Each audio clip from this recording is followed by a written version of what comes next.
एक छोटे से शहर में एक परिवार रहता था जिसमें महेश, उसकी बीवी कमला और उनके 2 बच्चे पिंकी और बबलू रहते थे।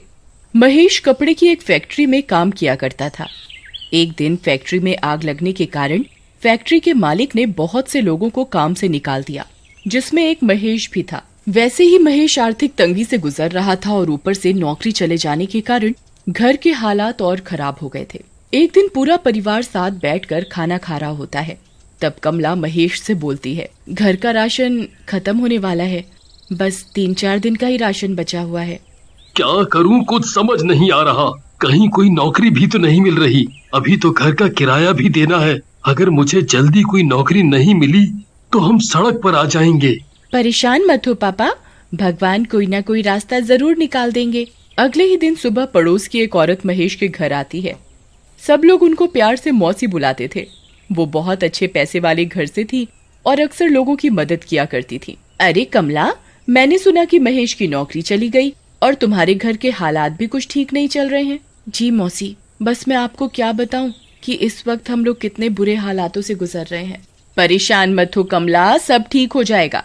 एक काम करो, तुम लोग मेरे गांव चले जाओ। वहाँ हमारा एक मकान है जो सालों से बंद पड़ा है। तुम्हारे घर के हालात जब तक ठीक नहीं हो जाते तुम लोग आराम से वहाँ रहो। बस उस घर में ऊपर की मंजिल पर एक बंद कमरा है, उसे मत खोलना। दरअसल उसमें हमारा कुछ जरूरी सामान है। और रही महेश की नौकरी की बात, तो उसके लिए भी परेशान होने की बिल्कुल जरूरत नहीं है। उस गांव में जो स्कूल है, मैं उसके प्रिंसिपल को बहुत अच्छे से जानती हूँ। मैं उनको बोलकर महेश को किसी न किसी काम के लिए वहाँ लगवा ही दूंगी और तुम लोग पिंकी और बबलू को भी उसी स्कूल में पढ़ा सकते हो। ये तो बहुत अच्छा रहेगा मौसी, आपका ये एहसान हम कभी नहीं भूलेंगे। कमला महेश के घर आते ही उसे सारी बात बताती है। महेश की खुशी का तो कोई ठिकाना ही नहीं रहता। ऐसा लग रहा था मानो जैसे जादू से पल भर में उनकी सारी मुश्किलें छूमंतर हो गई हों। पर वो इस बात से बिल्कुल अनजान थी कि उनकी मुश्किलें तो उनका कहीं और इंतजार कर रही हैं। कमला, तुम आज ही सारा जरूरी सामान बांध लो, हम कल सुबह ही निकल जाएंगे। अगले दिन सुबह पूरा परिवार गांव के लिए निकल जाता है। गांव पहुंचते पहुंचते उनको शाम हो जाती है। गांव पहुंचकर महेश बताए हुए एड्रेस को ढूंढने लगता है। तभी उसे एक आदमी मिलता है। भाई साहब, जरा ये पता तो बताना। दरअसल हम लोग इस गांव में नए हैं तो हमें यहाँ का कुछ नहीं पता। तुम लोग यहाँ क्यों जा रहे हो? तुम लोगों को क्या पता नहीं है कि ये घर सालों से बंद पड़ा है और बंद घरों में अक्सर भूत अपना डेरा जमा लेते हैं। भूत वूत कुछ नहीं होता भाई, तुम तो बस मुझे ये पता बता दो कि कहाँ पड़ेगा। हम लोग बहुत दूर से आए हैं, बहुत थक गए हैं। ठीक है, मुझे क्या, जब तुमको ही अपनी और अपने परिवार की कोई फिक्र नहीं है तो ऐसा करो, तुम यहाँ से सीधे चले जाओ और वहां से बाएं तरफ मुड़ जाना। बस वहीं एक पीपल का पेड़ है जिसके बिल्कुल सामने ही ये घर है।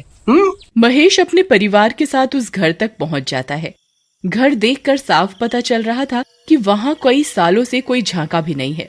ये तो कितना पुराना घर है माँ, और कितना डरावना भी। इतने बुरे वक्त में हमें ये घर रहने को मिल गया, वही बहुत है। हम इसकी साफ सफाई कर लेंगे तो ये भी अच्छा दिखने लगेगा। चलो अब यहाँ खड़े रहकर बातें मत करो और जल्दी अंदर चलो। महेश जैसे ही उस घर का दरवाजा खोलता है तो घर में तेज हवाएं चलने लगती हैं। बाहर तो पेड़ का एक पत्ता भी नहीं हिल रहा और यहाँ इतनी तेज हवा कैसे चल सकती है? क्योंकि यहाँ भूत है। पिंकी बबलू के पीछे चिल्लाते हुए भागती है। रुक रुक, तुझे मैं अभी बताती हूँ, रुक। बबलू सीढ़ियों से भागते हुए ऊपर वाली मंजिल पर पहुँच जाता है। पिंकी भी बबलू को पकड़ने के लिए उसके पीछे पीछे भाग रही होती है।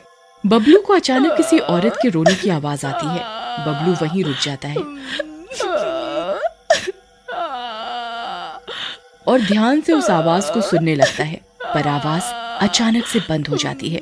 क्या हुआ बबलू, थक गया क्या? नहीं दीदी, मुझे अचानक किसी औरत के रोने की आवाज सुनाई पड़ रही थी, इसलिए मैं यहाँ रुक गया। इतनी रात को कौन रोएगा? जरूर तूने किसी बिल्ली के रोने की आवाज सुनी होगी और तुझे लगा होगा कि कोई औरत रो रही है। अब चल नीचे, कुछ खा पी कर सो जाते हैं। बबलू पिंकी को बहुत समझाता है पर पिंकी उसकी एक नहीं सुनती। उसे लगता है कि बबलू उसे डराने के लिए ये सब बातें बोल रहा है। पिंकी बबलू की बात पर ध्यान नहीं देती और वापस नीचे जाने लगती है। बबलू भी उसके पीछे पीछे जा ही रहा होता है, पर अचानक उसकी नजर एक बंद कमरे पर पड़ती है जिस पर ताला लगा होता है और उस ताले पर एक लाल रंग का कपड़ा भी बंधा होता है। लगता है ये वही कमरा है जिसके बारे में मौसी जी माँ को बता रही थी।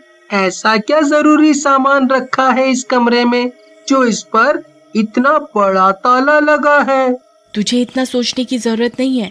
मौसी जी ने हमें मना किया है इस कमरे में जाने से, तो बस हमें इस बात का ध्यान रखना चाहिए। रात को खाना खाकर सब सोने चले जाते हैं। आधी रात को अजीब सी खटखट की आवाज से पिंकी की अचानक आंख खुल जाती है। बबलू जल्दी उठ, जरा देख कर तो आ कि ये आवाज कहाँ से आ रही है। मुझे सोने दो दीदी, मुझे बहुत तेज नींद आ रही है, आप खुद जाकर देख लो। पिंकी डरते हुए अपनी बेड से खड़ी होती है और ध्यान से उस आवाज को सुनने की कोशिश करती है। आवाज बाथरूम से आ रही होती है। पिंकी बाथरूम का दरवाजा खोलती है और डरते डरते उसमें झांकती है। जैसे ही वो अंदर देखती है उसके होश उड़ जाते हैं। बाथरूम में पड़ा वाइपर अपने आप दीवार से जोर जोर से टकरा रहा होता है। पिंकी डर के मारे पसीने पसीने हो जाती है और भागते हुए नीचे अपने मम्मी पापा के पास जाती है। मम्मी पापा जल्दी उठो। क्या हुआ बेटा, तुम इतनी घबराई हुई क्यों हो? वो पापा, वो बाथरूम वाइपर, पापा ऊपर भूत भूत। क्या बोल रही हो पिंकी? ठीक से बताओ बेटा, हमें कुछ समझ नहीं आ रहा। तभी बबलू भी वहाँ आ जाता है। पापा वो ऊपर बाथरूम में वाइपर अपने आप दीवार से जोर जोर से टकरा रहा था। ये तुम्हारा वहम है बस, और कुछ नहीं। चलो अपने कमरे में जाकर आराम से सो जाओ। जब कल सुबह उठोगे तो सब बुरे सपने की तरह खुद ही भूल जाओगे। पिंकी और बबलू अपने कमरे में सोने चले जाते हैं। 2-3 दिन तक सब कुछ ठीक रहता है, पर अचानक एक रात पिंकी को किसी के रोने की आवाज आती है। वो उठकर कमरे के बाहर जाकर देखती है तो बाहर कोई नहीं होता, पर रोने की आवाज अभी भी आ रही होती है। पिंकी थोड़ा और ध्यान से सुनती है तो उसे वो आवाज उस बंद पड़े कमरे के अंदर से सुनाई देती है। जैसे ही पिंकी दरवाजे से कान लगाकर और ध्यान से सुनने की कोशिश करती है, आवाज अचानक से बंद हो जाती है। पिंकी डर कर अपने कमरे में भाग जाती है, पर रात भर वो उस बंद कमरे के बारे में सोचती रहती है। पिंकी जब सुबह उठती है तो उसे लगता है जैसे रात को जो कुछ भी हुआ वो सब उसका वहम था और वो इस बारे में किसी को नहीं बताती। एक दिन बबलू उस बंद कमरे के बाहर बॉल से खेल रहा होता है। वो उस कमरे में झांकने की कोशिश करता है पर कुछ दिखाई नहीं देता। रात को जब सब सो रहे होते हैं तब बबलू के दिमाग में वो बंद कमरा घूम रहा होता है। वो उस बंद कमरे के बाहर जाता है। मैं इस ताले को कैसे खोलूं? मैं कुछ देखता हूँ जिससे मैं ये ताला तोड़ सकूं।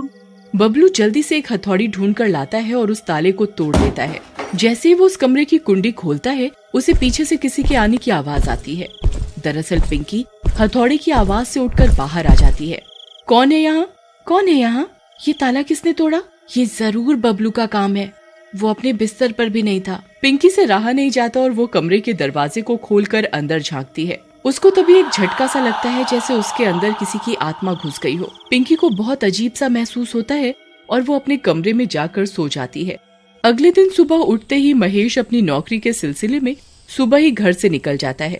पिंकी घर की सफाई में अपनी माँ का हाथ बटाने लगती है और बबलू आंगन की सफाई करने बाहर चला जाता है। पिंकी का बर्ताव कुछ अलग सा होता है।